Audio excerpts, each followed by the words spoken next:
Hello friends, today we are going to learn a new chapter, Silo theorems. In this chapter, we see first point, conjugacy classes. First we see definition of conjugacy classes of class of A. Let A and B be elements of G. We say that A and B are conjugate in G if XA X inverse is equal to B for some X in G. ही आहे आपली definition. काय सांगते definition?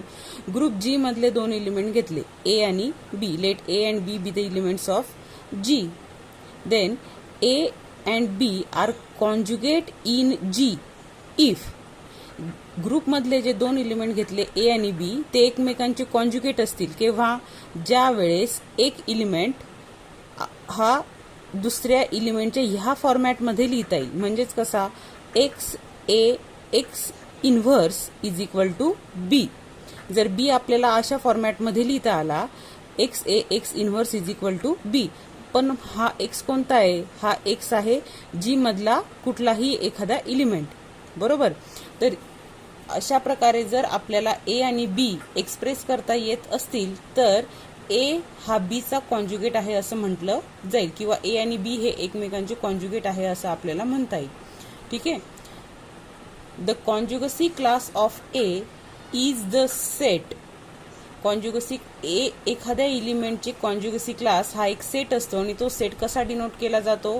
CL of A. CL of A X A X inverse such that this X belongs to group G. Now we have a note. Conjugacy is an equivalence relation on G.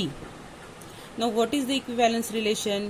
We know that if the relation is reflexive, symmetric and transitive, then relation is equivalence relation. मग आपल्याला काय दाखवायचं आहे की कॉन्जुगसी class हे equivalence relation आहे. म्हणजेच कॉन्जुगसी class हा रिफ्लेक्झिव्ह आहे, सिमेट्रिक आहे आणि ट्रान्झिटिव्ह आहे. ठीक आहे. त्यासाठी आपण पहिले काय करणार? Let G be a group consider केला. Let G be a group. Define relation such that. Tilde define केला. कसा डिफाईन केला? A is related to B. A is related to B such that there exists x in G such that x a x inverse is equal to b. ह्या प्रकारे आपण relation define केलं. काय दाखवायचंय आपल्याला? Now to show that this tilde this relation is an equivalence relation. Okay. First one equivalence relation दाखवायचे म्हणजेच काय दाखवायचंय? रिफ्लेक्झिव्हिटी दाखवायची. First one is रिफ्लेक्झिव्हिटी.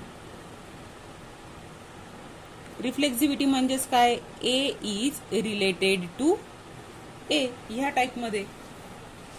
Now for all A belongs to G. Group मधल्या सगळ्या एलिमेंटसाठी आपल्याला असं लिहिता येईल E A E inverse is equal to A. लिहिता येईल का? हो लिहिता येईल. For all A belongs to G E A E inverse is equal to A. E काय आहे? ग्रुपची identity.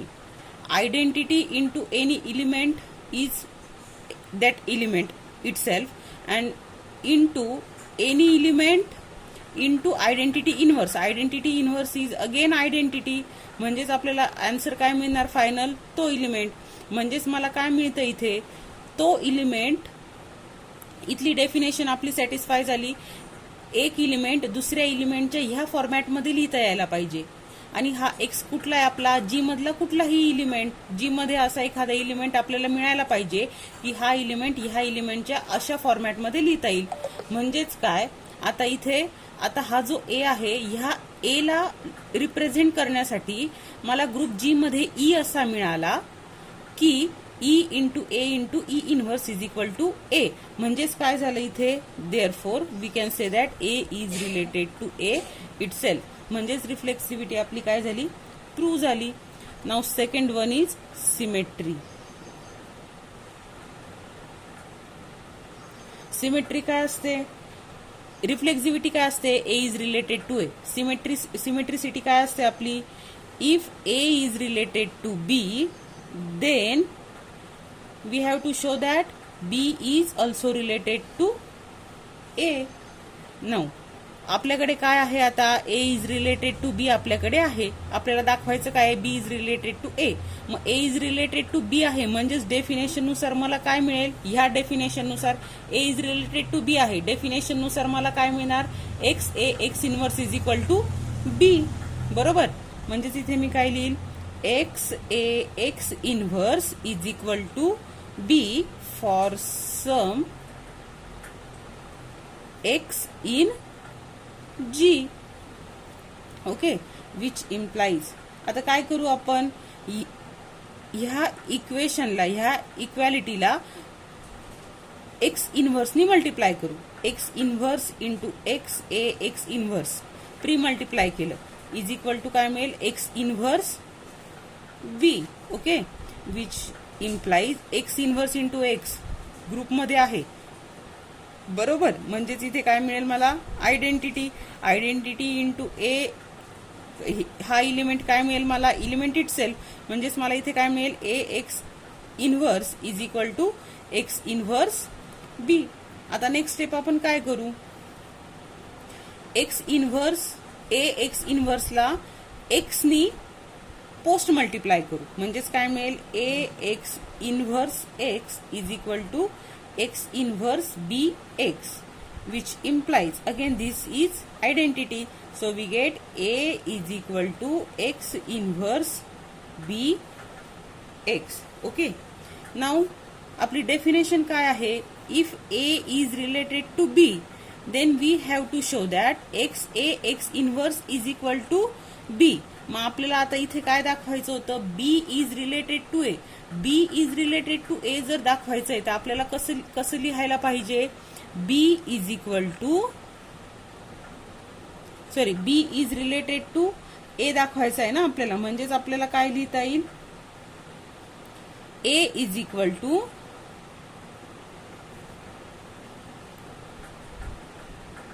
Some Y B Y inverse and this Y belongs to काय येईल माझा, जी येईल. बरोबर, अशा टाइप मध्ये मला दाखवायचंय. मग इथे ह्या टाइप मध्ये आलेलं आहे, पण आता इथे काय करणार आपण, अगोदर एक्स इनव्हर्स आहे आणि एक्स आहे. मग काय करू आपण, put X inverse is equal to something Y. Okay, so what we get, which implies X, put X inverse is equal to Y. What we get, A is equal to, here we get y b y inverse.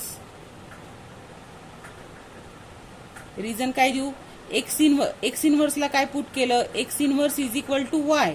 म्हणजेच मला काय मिळेल, एक्सची value काय मिळेल, X is equal to X inverse it's whole inverse is equal to y inverse.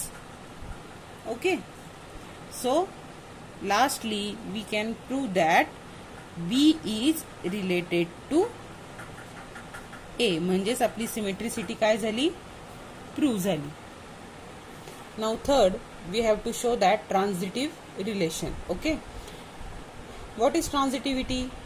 If a is related to b, b is related to c, then we have to show that a is also related to c. Now by definition, if a is related to b then we have x a x inverse is equal to b for some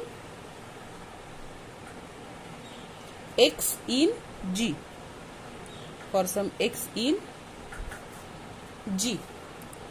Also we have b is related to c, which implies y b y inverse is equal to c for some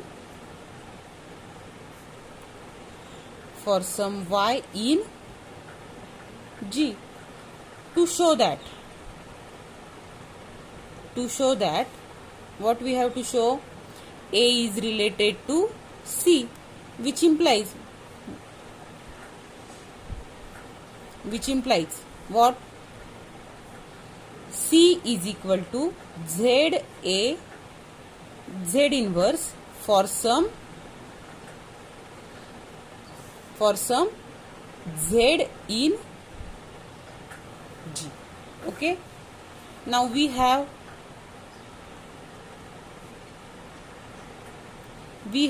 this YBY inverse is equal to C. So write down YBY inverse is equal to C.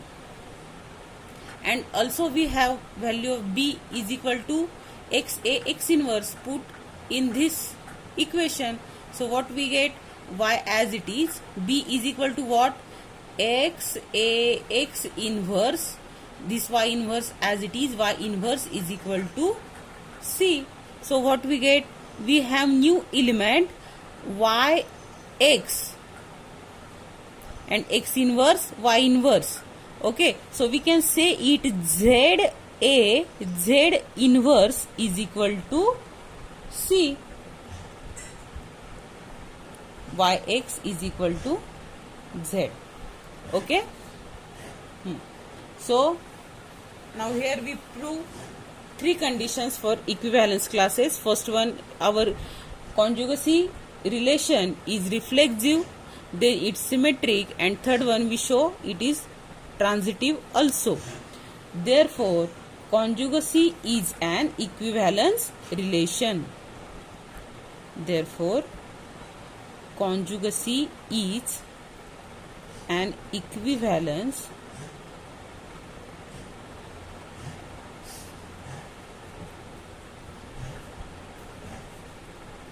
relation. We have learned that definition of conjugate class. Let A belongs to G. The conjugate class of A is denoted by CL of A and defined by CL of A is equal to Y inverse AY such that Y belongs to G. CL of A is a set. Okay. Now see, if G is abelian and A belongs to G, then CL of A is equal to singleton set A. काय म्हणताय ते? जर G तुमचा abelian group असेल आणि A हा त्या group मधला एखादा एलिमेंट असेल, तर त्या ग्रुपचा कॉन्जुगेट क्लास हा नेहमी सिंगलटन एलिमेंट इट्सेल्फ, तो एलिमेंट स्वतःच असतो. आता कसं? हिंट मध्ये बघूया. हिंट, आपल्याला कॉन्जुगेट क्लासची डेफिनेशन तर माहिती आहे. CL of A is equal to ही डेफिनेशन. ओके, काय definition? Y inverse AY such that this Y belongs to G. आणि G कसा आहे? अबेलियन आहे. अबेलियन म्हणजेच काय की ग्रुप मधला प्रत्येक एलिमेंट काय होतो? कम्यूट होतो दुसऱ्या एलिमेंट सोबत. बरोबर? म्हणजे AB असेल तर BA आपल्याला लिहिता येणार. Where A and B belongs to group G. Okay, म्हणजे तिथे मला काय लिहिता येईल? G अबेलियन आहे म्हणून आपल्याला असं लिहिता येईल Y inverse YA such that this Y belongs to G. आता आपण ग्रुपमध्ये आहोत म्हणून Y inverse Y is equal to identity. Identity into A is again singleton A. Therefore, we get singleton A. म्हणजेच आपल्याला conjugate class CL of A काय मिळाला? तो एलिमेंट स्वतःच मिळाला. याचा अर्थ काय? ग्रुप जर तुमचा अबेलियन असेल, G जर तुमचा अबेलियन असेल, तर त्या ग्रुप मधल्या प्रत्येक एलिमेंटचा कॉन्जुगेट क्लास हा तो एलिमेंट स्वतःच असतो. ओके, देन सेकंड नोट म्हणून पण कन्सिडर करू शकतो आपण याला. Conjugate class of identity. Identity एलिमेंटचा कॉन्जुगेट क्लास कसा येईल? Simple, singleton E. कसं? पुन्हा हिंट मध्ये बघूया. काय? कॉन्जुगेट क्लासची डेफिनेशन आपल्याला पुन्हा माहिती आहे. Conjugate class of E is equal to conjugate class of A. ह्या डेफिनेशन मध्ये ए च्या ऐवजी काय टाकणार? फक्त ई पुट करणार. मग काय मिळेल? y inverse EY such that this y belongs to G. What we get? E into y is again y. Then we get y inverse y such that y belongs to G, and y inverse y is again singleton E. म्हणजेच मला काय मिळालं? Conjugate class of identity is equal to singleton identity. Okay. Now third note. Now third note is, if A belongs to ZG, then order of CL of A is equal to 1. Converse also true. Converse also true.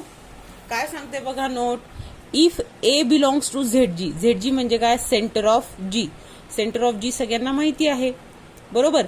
ए जर centre of जी मध्ये असेल तर ए हा group मधल्या प्रत्येक element सोबत काय करणार? कम्युट करणार. देन कॉन्जुगेट क्लास ऑफ ए जो असेल त्याची ऑर्डर म्हणजे त्याच्यामध्ये किती एलिमेंट असतील? सिंगलटन 1. आणि ह्या स्टेटमेंटचा कॉन्व्हर्स सुद्धा ट्रू आहे. कॉन्व्हर्स म्हणजे काय?